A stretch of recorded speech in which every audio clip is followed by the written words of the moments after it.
Bueno, nuestro primer invitado es Publio de Gracia, director general de ingresos. Publio, una semana que, hoy, que realmente recibimos mensajes contradictorios. Por un lado, el ministro Alexander, tal vez en una opinión sincera, dijo un modelo que no da más y que va a haber que buscar otras formas de financiamiento, incluso para los gastos corrientes de gobierno. Pues todo el mundo entendió eso como si fuera, viene una subida de impuestos. Lo negaste en conferencia de prensa, pero queda la duda de, entonces, ¿de dónde van a salir los ingresos del Estado? ¿Qué tal, Fernando? Y a todos los amigos que están viendo y escuchando a través de Next. Primero partir, Fernando, que no hay una contradicción, porque quede bastante claro cuanto a lo que dijo el ministro y lo que seguimos mencionando o hemos mencionado. El ministro Alexander, como bien lo dijiste, siempre es un hombre transparente, un hombre sincero, un hombre que habla siempre con la verdad y nos sitúa en la situación económica que vive el país, no solamente desde ahora, sino desde que inició. Entonces hay que recordar que lo que dijo el ministro fue parte de, en resumen, de que tenemos que atender una reestructuración, una nueva estructura fiscal para poder no solamente entender el tema de la pandemia, sino también el Panamá que va a seguir hacia adelante.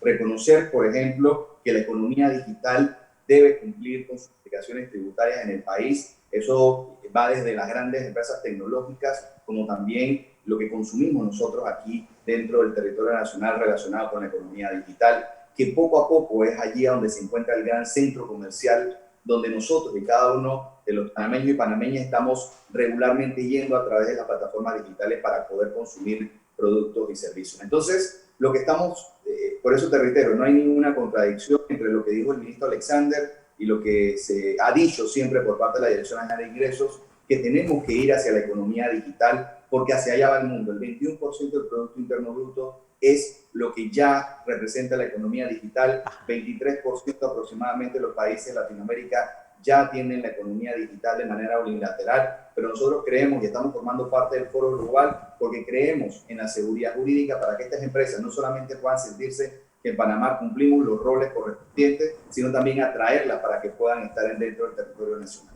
Pero, por ejemplo, es decir, si tiene algo el mundo virtual es que es como salir a cazar fantasmas. Físicamente, ¿contra quién estás peleando? ¿Y qué parte del servicio es el que vas a grabar?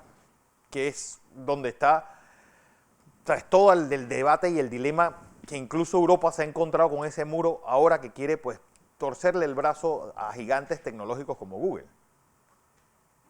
Ojo, Fernando, pero no queremos torcerle el brazo a gigantes tecnológicos. Y no es fácil tampoco que se pueda entender el tema de la nueva economía.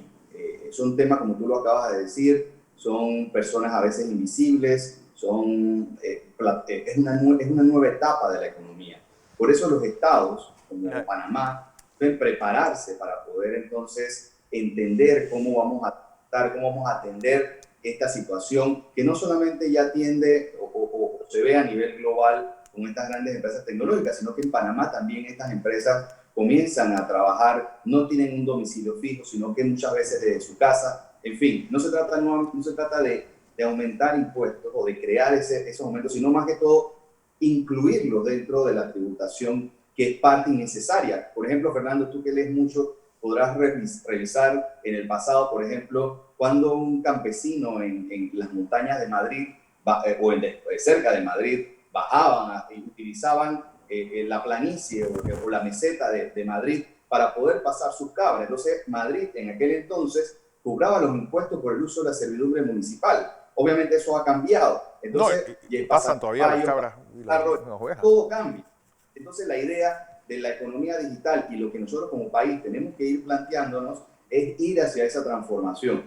Y te planteo inmediatamente, la economía digital tampoco es la panacea. Allí no se encuentran tampoco los ingresos. La clave, Fernando, es el cumplimiento voluntario. Que la DGI y el Ministerio de Economía y Finanzas sigan avanzando, como lo ha hecho el ministro Alexander, en la factura electrónica, una mejor administración de la DGI, facilitar el pago de los impuestos, y esa es la clave para poder recuperarlos. Don José Blandón está con nosotros, Publio. Buenos días, Publio. Buenos días, ¿cómo está, don Blandón? Un placer tenerlo aquí con nosotros en la mañana de hoy. Permíteme hacer aquí en parte del abogado del diablo. En conversaciones que he sostenido con el ministro de Economía y Finanzas, Héctor Alexander, haciendo un análisis de la proyección 21, Sí. nosotros vamos a salir al mercado a pedir dinero para pagar gastos de operación. Eso es lo que vamos a hacer este año. Y entiendo que su posición conceptual es que este mecanismo no es sostenible en el tiempo. Como consecuencia, tenemos que plantearnos una política fiscal de ingresos diferente para poder abordar el 22 o el final del 21. Y es que es una política fiscal diferente, aumentar los ingresos. ¿Y cómo se aumentan los ingresos? Bueno, hay una forma simple de decir, aumentamos impuestos. Hay siempre que usted habla de aumentar impuestos, no importa cuál sea la época, todo el mundo dice que eso no es posible, que eso sería la liquidación. Siempre, yo no conozco a nadie que esté de acuerdo con que por eso se llaman impuestos. Pero con una recaudación que ha caído del 30%, que se va a mantener así, probablemente durante el 21, Publio, ¿cómo se aumentan los ingresos? Por ejemplo, ¿estaríamos dispuestos a nosotros a eliminar las concesiones tributarias que le hemos hecho a esas grandes empresas que siguen siendo multimillonarias y le seguimos dando concesiones con el propósito de atraerlas o le vamos a poner impuestos a ellas? ¿Cómo aumentar los ingresos por la vía de más eficiente? Probablemente serán un 2, 3, 4, 5%. Pero no es el suficiente, porque frente a este momento nosotros estamos ante el peligro de un incremento de la relación deuda-patrimonio, de un incremento de la probabilidad de que nos bajen las calificaciones con su consecuencia, incremento en el costo del dinero. Entonces, ¿cómo usted mira esto desde el punto de vista? Olvídese de la economía digital. La economía digital es una economía que será parte y muy incipiente en nosotros. Nosotros estamos bien lejos de esa economía de verdad. Nosotros tenemos un problema más primario, que es cómo yo puedo activar la pequeña y mediana empresa panameña, que es la que genera empleo y que me produce ingresos. ¿Cómo mira usted esto con un poco más diría yo, de realismo fiscal? Sí, y coincido con usted, don Blandón, y siempre lo hemos tratado de hacer, principalmente el ministro Alexander, y no es fácil, definitivamente. El país vive una situación, como lo ha dicho el ministro, 2020 y el año 2021, años terribles que vamos a tener, dando sus propias palabras, y requieren no solamente de la empresa privada para poder reactivarse, sino de nosotros como gobierno, de ser creativos y reconocer la necesidad de hacer esos cambios estructurales, como habla el señor ministro Alexander. En segundo punto, siguiendo su misma línea, definitivamente nosotros tenemos que plantearnos modelos diferentes. Definitivamente, y disculpe utilizar definitivamente porque hay que reiterar y hay que enfatizar eso. Las negociaciones de hace 20 años, de hace 30 años, con diferentes actores de la economía nacional y que ahora tenemos oportunidad para poder negociar, son clave para poder nosotros tener mejores ingresos y más justos, tomando en cuenta que el pasado, y sin juzgar el pasado, eran realidades diferentes a las realidades que vivimos hoy.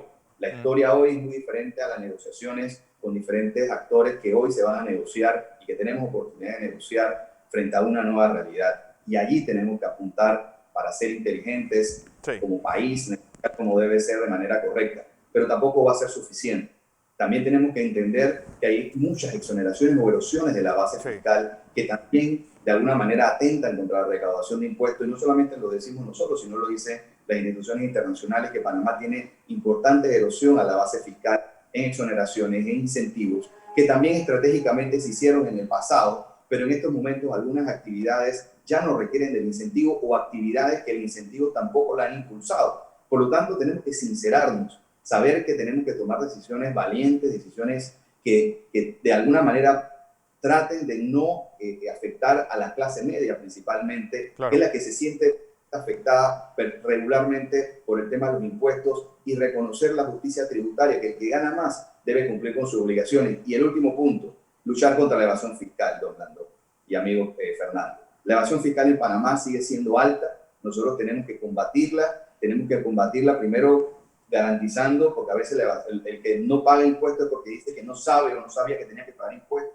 Primero garantizando una educación y una cultura tributaria para que tributen de la manera correcta, en el momento correcto. Y segundo, ya cuando no lo hagan, tenemos que tomar decisiones y acciones correspondientes para poder buscar y que se pague ese impuesto, porque hay personas aquí en Panamá, Fernando y ingeniero Blandón, que ganan bastante, pero lamentablemente no cumplen con sus obligaciones y no tengan la menor duda que la Dirección General de Ingresos va a hacer lo correcto, utilizando ahora, a partir de este año, los mecanismos tecnológicos para poder detectar las personas que no están cumpliendo con sus obligaciones. Pero hay algo que es contradictorio, y es que por un lado pedimos taponar esas erosiones fiscales que hay, y por el otro lado creamos zonas francas, ¿sabes?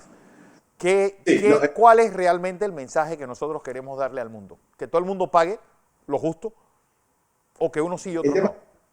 El tema de la zona franca es parte de una estrategia también económica. Sí. Y Fernando, cuidado ahí, porque al final lo que queremos con la zona franca es estimular en otras áreas del país actividades económicas. Los incentivos en estas zonas francas deben ser determinados, como lo hemos hablado, o en un espacio de tiempo, como lo hemos hablado principalmente recientemente con la Comisión de Comercio, donde nosotros sí creemos en la necesidad de estimular estas zonas francas, porque Panamá, con su posición geográfica, juega un papel muy importante de atracción de estas empresas interesadas para que en esos polos de desarrollo que el presidente quiere impulsar podamos generar empleos y poder también que esa economía no solamente se quede en la capital, sino que tenga en otras áreas. Por ejemplo, en las cabras de PC sería interesante ese impulso de esos agroparques que se van a realizar también en el arco seco del país. En fin, esas áreas que necesitan actividades son importantes incentivarlas, pero hay otras áreas que ya no necesitan tanto el incentivo y que son parte de una discusión que se puede hacer porque necesitamos los impuestos. Igual, claro, a nivel mundial, el tema del pago del 0% ya no es tan bien visto. Claro. Entonces nosotros tenemos que también con organismos internacionales para poder demostrar que Panamá es un país serio y un país que apunta hacia una recaudación de impuestos y una estrategia económica basada principalmente en su posición geográfica más que en sus objetivos. Así es. Publio de Gracia, director general de Ingresos. Como siempre, un placer escucharte. Vamos. Hasta luego.